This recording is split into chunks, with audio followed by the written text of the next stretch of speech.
guys, Rob here again. Thank you for joining me.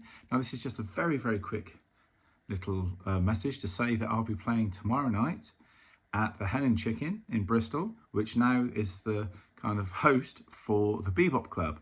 And the Be-Bop Club has been going for years and years and years. It used to be out at Hot Wells many years ago. And I'm playing there tomorrow with my quartet, which consists of myself on drums and also the Roland SPDS.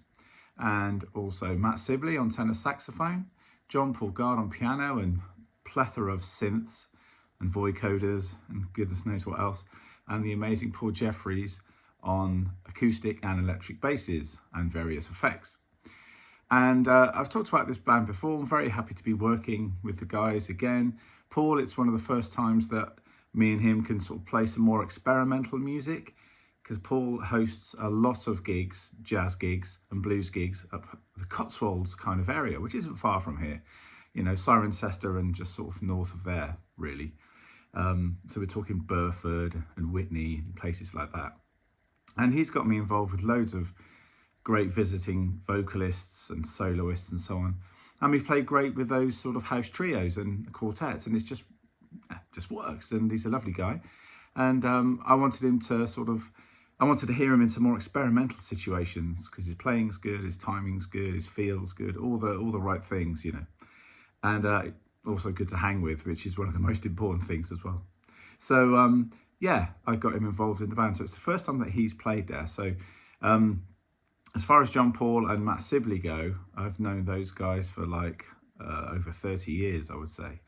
Me and Matt Sibley go back a long way, to the farmhouse days and Bath Spa as well, uni as well back there. Though I wasn't studying, I was too stupid to study. I was too busy out playing rock and roll, baby. Yeah, it goes back to those kind of days. And we've done a lot of gigs. Also at the old Be-Bop Club, I was in his quartet back in the day, and actually going through some of those records over there, I was about to slide something onto the turntable, and in the back popped out an old piece of manuscript paper, which actually, Matt, I must take over and show you. It's one of your original pieces. I can't remember what it was called, but it's very Coltrane-esque type thing. And John Paul Guard as well, I've known for billions of years, older than 3i Atlas.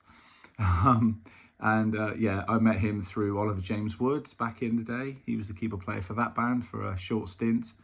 Didn't realise he played jazz. Anyway, and then we got working together in the farmhouse and again the Be-Bop and all the various pubs and clubs around Bath and Bristol playing jazz stuff. And yeah, that relationship goes back a long way. So to be on the stage with those cats, as they say, is always really good fun. And we're playing at the Hen Chicken. We'll be on about 8 o'clock, finishes about 10:30.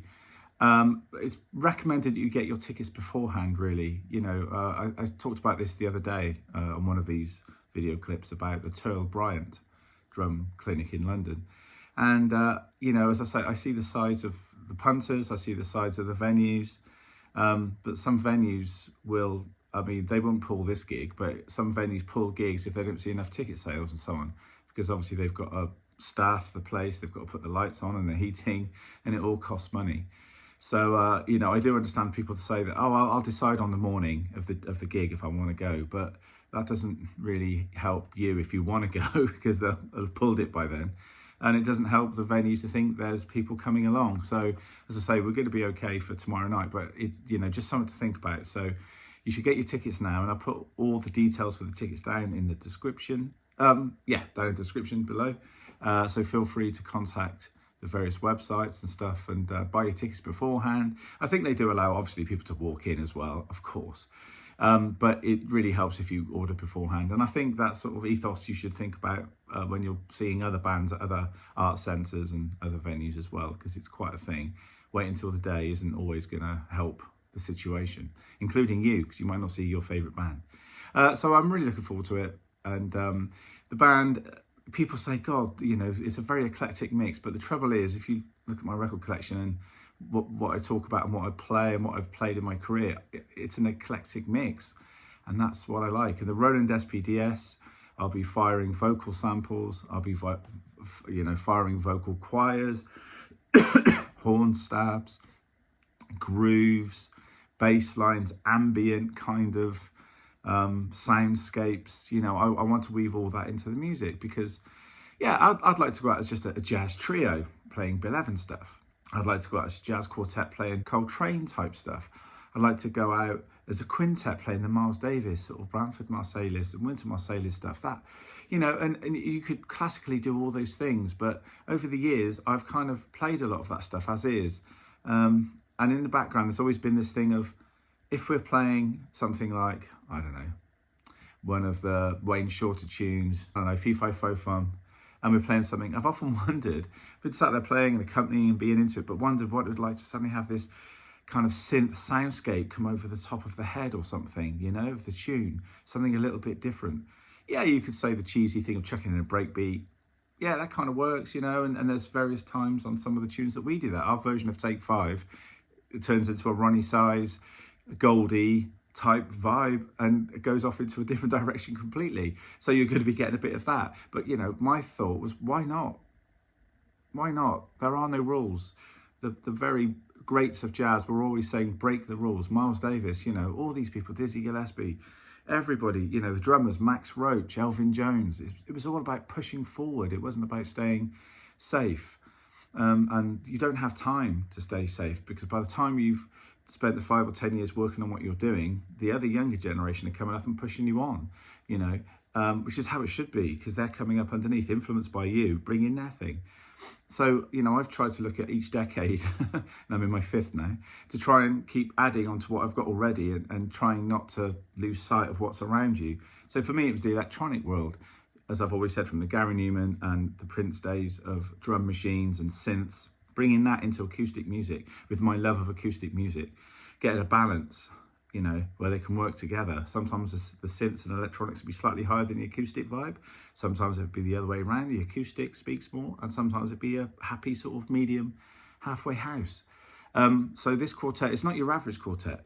And John Paul Guard, the keyboard player, he works with loads of different people, and he said on the end of the last gig at the Carolinas Jazz Club thing in the Crafty Egg, he said that this band, he said he plays with loads of different units, which he does more than me these days. I'm not on the scene as much.